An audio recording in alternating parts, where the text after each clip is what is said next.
The judge, in his charge to the jury, said, "This poor boy's injury is very severe, and if what he states is right, it was due to the absence of a hooter on the car which Robinson drove along the arcade at a very fast rate.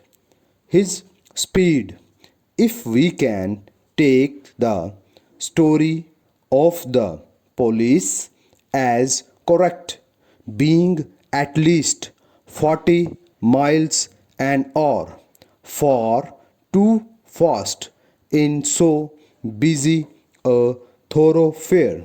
Stop.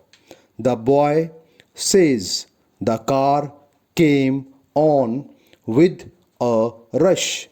No alarm was given. He was struck and thrown with a force so terrific as to break his right leg. Stop.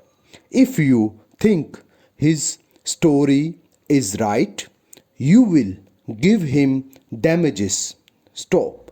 If you assume his story is wrong, and if it appears to you the injury was caused by his own lack of vigilance, you will refuse him the damages for which he asks.